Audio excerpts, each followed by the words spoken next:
ನಮ್ ಹೀರೋಯಿನ್ ಗಿಲ್ಲಿ ಹುಡುಗಿ ಆಗಿರೋದು ಸ್ವಲ್ಪನೂ ಇಷ್ಟ ಇಲ್ಲ. ಅವಳಿಗಿರೋದೆಲ್ಲ ಹುಡುಗರು ಫೀಲಿಂಗ್ಸ್. ಮನೆಯಲ್ಲಿ ಯಾರು ಇಲ್ದಾಗ ಈಗ ದಮ್ ಹೊಡಿತಾ ಕೂತಿರ್ತಾಳೆ. ಆಗ್ಲೇ ಅವ್ರ ಅಪ್ಪನು ಕೂಡ ಈಗ ಮನೆಗೆ ಬಂದ್ಬಿಡ್ತಾನೆ.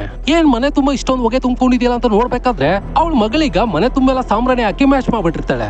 ಆದ್ರೆ ಅವ್ರ ಅಪ್ಪನಿಗೀಗ ಊಟ ಬಡಿಸ್ಬೇಕಾದ್ರೆ ಅವಳ ಬಾಡಿಯಿಂದ ಸಿಗರೆಟ್ ಸ್ಮೆಲ್ ಬಂದ್ಬಿಡುತ್ತೆ. ಅವ್ರ ಅಪ್ಪನಿಗೀಗ ಮಗಳ ಮೇಲೆ ಡೌಟ್ ಶುರು ಆಗ್ಬಿಡುತ್ತೆ. ನೆಕ್ಸ್ಟ್ ಡೇ ಈಗ ಅವ್ರ ಅಮ್ಮನ ಫೋಟೋ ಹತ್ರ ನಿಂತ್ಕೊಂಡು ನನಗೆ ಹುಡುಗಿರ್ ಫೀಲಿಂಗ್ಸ್ ಇಲ್ಲ ಅಂತ ಹೇಳ್ಕೊಂಡು ಅಳ್ತಾ ಇರ್ತಾಳೆ. ಅವ್ರ ಅಪ್ಪನು ಈಗ ನಿನ್ಗೊಂದು ಗನ್ ನೋಡಿದೀನಿ ಅಂತ ಹೇಳಿ ಫೋಟೋ ತಗೊಂಡ್ಬಂದು ಮಗಳಿಗೆ ತೋರಿಸ್ತಾನೆ. ಆಗ ನಮ್ ಹೀರೋಯಿನ್ ಇನ್ನ ಸತ್ಯನ ಮುಚ್ಚಿಡೋದಕ್ಕಾಗಿಲ್ಲ ಅಂತ ಹೇಳಿ ಅವ್ರ ಅಪ್ಪನ ಹತ್ರ ಈಗ ನಾನು ಹುಡುಗಿನೇ ಅಲ್ಲಪ್ಪ, ನನಗಿರೋದೆಲ್ಲ ಹುಡುಗರು ಫೀಲಿಂಗ್ಸ್, ನಾನು ಹೇಗೆ ಇನ್ನೊಂದು ಹುಡುಗನ್ ಮದ್ವೆ ಆಗ್ಲಿ ಅಂತ ಕೇಳ್ತಾಳೆ. ಅದನ್ನ ಅವ್ರ ಅಪ್ಪ ಈಗ ಕೇಳಿಸ್ಕೊಂಡು ಶಾಕ್ ಆಗ್ಬಿಡ್ತಾನೆ. ನನಗೆ ಅಮ್ಮ ಇದ್ದಿದ್ರೆ ನಾನು ಅಮ್ಮನ ಹತ್ರ ಎಲ್ಲ ಹೇಳ್ಕೊತಾ ಇದ್ದೆ, ಆದ್ರೆ ನಿನ್ನ ಹತ್ರ ಹೇಗೆ ಹೇಳ್ಕೊಳ್ಳೋದು ಅಂತ ಗೊತ್ತಾಗ್ಲಿಲ್ಲಪ್ಪ ಅಂತ ಹೇಳಿ ಅವ್ರ ಅಪ್ಪನ ಅಪ್ಕೊಂಡು ಈಗ ಅಳ್ತಾ ಇರ್ತಾಳೆ. ಅವ್ರ ಅಪ್ಪನ್ಗೂ ಕೂಡ ಮಗಳ ಸ್ಥಿತಿನ ನೋಡಿ ತುಂಬಾ ಬೇಜಾರಾಗ್ಬಿಡ್ತಾನೆ. ನೆಕ್ಸ್ಟ್ ಡೇ ಕಾಲೇಜ್ ನಲ್ಲಿ ಈಗ ಒಂದು ಹುಡುಗಿ ರೆಸ್ಟ್ ರೂಮ್ ಹೋಗಿ ಡ್ರೆಸ್ ನ ಚೇಂಜ್ ಮಾಡ್ಕೊಂಡು ವಾಪಸ್ ಹೋಗ್ತಾಳೆ.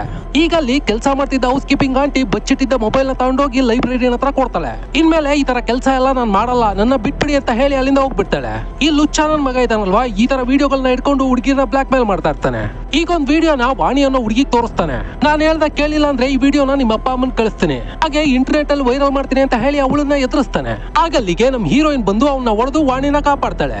ಆ ದಿನ ರಾತ್ರಿ ವಾಣಿ ಈಗ ನಮ್ ಹೀರೋಯಿನ್ಗೆ ಹೀರೋ ತರ ಬಂದು ನನ್ನ ಕಾಪಾಡ್ಬಿಟ್ರಿ ಅಂತ ಹೇಳಿ ಮೆಸೇಜ್ ಮಾಡ್ತಾಳೆ. ಅಲ್ಲಿಂದ ಇಬ್ರು ಈಗ ಚಾಟ್ ಮಾಡ್ಕೊಳ್ಳೋದಕ್ಕೆ ಶುರು ಮಾಡ್ತಾರೆ. ನಮ್ ಹೀರೋಯಿನ್ ಈಗ ವಾಣಿ ತುಂಬಾ ಇಷ್ಟ ಆಗ್ಬಿಡ್ತಾಳೆ, ಯಾಕಂದ್ರೆ ಅವಳಿಗೆ ಇರೋದೆಲ್ಲ ನಮ್ ಹುಡುಗರು ಫೀಲಿಂಗ್ಸ್ ಅಲ್ವಾ. ಅದಕ್ಕೆ ಈಗಿಬ್ರು ಲೈಬ್ರರಿನಲ್ಲಿ ಮೀಟ್ ಆಗಿ ಪ್ರಪೋಸ್ ಮಾಡ್ಕೊಂಡು ಕಿಸ್ ಮಾಡ್ಬೇಕಾದ್ರೆ ಆ ಲುಚ್ಚ ನನ್ ಮಗ ಲೈಬ್ರರಿ ಈಗ ಅದನ್ನ ನೋಡ್ಬಿಡ್ತಾನೆ. ನಿನಗೆ ಹುಡುಗರು ಅಂದ್ರೆ ಇಷ್ಟ ಇಲ್ವಾ, ಹುಡುಗಿರ್ ಅಂದ್ರೆ ಇಷ್ಟ ಅಂತ ಹೇಳಿ ವಾಣಿನೀಗ ಎಳ್ಕೊಂಡು ಹೋಗಿ ಒಂದ್ ರೂಮ್ ಅಲ್ಲಿ ಲಾಕ್ ಮಾಡ್ಬಿಡ್ತಾನೆ. ಈಗ ಅವನು ನಮ್ ಹೀರೋಯಿನ್ ಹತ್ರ ಬಂದು ನನ್ ಮೇಲೆ ಕೈ ಮಾಡ್ಬಿಟ್ಟಲ್ಲ ಅಂತ ಹೇಳಿ ಅವಳನ್ನ ಚೆನ್ನಾಗಿ ಹೊಡೆದ್ ಬಿಡ್ತಾನೆ. ಈಗ ಅವಳಲ್ಲಿ ಜ್ಞಾನ ತಪ್ಪಿದ್ದಿರ್ಬೇಕಾದ್ರೆ ಅವಳನ್ನ ಅಲ್ಲೇ ಕೆಡಿಸ್ಬಿಡ್ತಾನೆ. ಅದನ್ನ ವಿಡಿಯೋ ಬೇರೆ ಮಾಡ್ಕೊಂಡ್ಬಿಟ್ಟಿರ್ತಾನೆ. ಆ ವಿಡಿಯೋದಲ್ಲಿ ಈಗ ಅವನನ್ನ ಬ್ಲರ್ ಮಾಡ್ಕೊಂಡು ಇಂಟರ್ನೆಟ್ ಅಲ್ಲಿ ಅಪ್ಲೋಡ್ ಮಾಡ್ಬಿಡ್ತಾನೆ. ಆ ವಿಡಿಯೋ ಬೇರೆ ಸರ್ ಅಂತ ಹೇಳಿ ವೈರಲ್ ಆಗ್ಬಿಡುತ್ತೆ. ಈ ಕಡೆ ಹೀರೋಯಿನ್ಗೂ ಈಗ ಜ್ವರ ಬಂದು ಮನೆಯಲ್ಲಿ ಮಲಗಿರ್ತಾಳೆ. ಆಗ್ಲೇ ಅಲ್ಲಿಗೆ ಅವಳ ತಮ್ಮ ಬಂದೀಗ ಅವ್ರ ಅಪ್ಪನಿಗೆ ಆ ವಿಡಿಯೋನ ತೋರಿಸ್ಬಿಡ್ತಾನೆ. ಇಬ್ರು ಈಗ ಅಲ್ಲಿ ಫೀಲ್ ಮಾಡ್ಕೊಂಡು ಹೋಗಿ ನಮ್ ಹೀರೋಯಿನ್ ನೋಡಿದ್ರೆ ಅವಳು ಸೂಸೈಡ್ ಮಾಡ್ಕೊಂಡು ಸತ್ತೋಗ್ಬಿಟ್ಟಿರ್ತಾಳೆ. ಈಗ ಇಬ್ರು ಹೋಗಿ ವಾಣಿನ ವಿಚಾರಿಸಿದಾಗ ಏನ್ ನಡೀತು ಅಂತ ಗೊತ್ತಾಗುತ್ತೆ. ಅವನ್ನ ಸುಮ್ನೆ ಬಿಡಬಾರ್ದು ಅಂತ ಹೇಳಿ ತಮ್ಮ ಈಗ ಡಿಸೈಡ್ ಆಗ್ಬಿಡ್ತಾನೆ. ನಾನ್ ನಿನಗೆ ತುಂಬಾ ದುಡ್ಡು ಕೊಡ್ತೀನಿ, ಆದ್ರೆ ನಿನ್ನ ಹತ್ರ ಇರೋ ವಿಡಿಯೋಸ್ ಎಲ್ಲ ನನಗೆ ಬೇಕು ಅಂತ ಹೇಳಿ ಒಂದ್ ಜಾಗಕ್ಕೆ ಕರೆಸ್ಕೊಳ್ತಾನೆ. ಅದೇ ಜಾಗದಲ್ಲಿ ಈಗ ಅವನನ್ನ ಕತ್ತಿಯಿಂದ ಚುಚ್ಚಿ ಕೊಂದು ಬಿಡ್ತಾನೆ.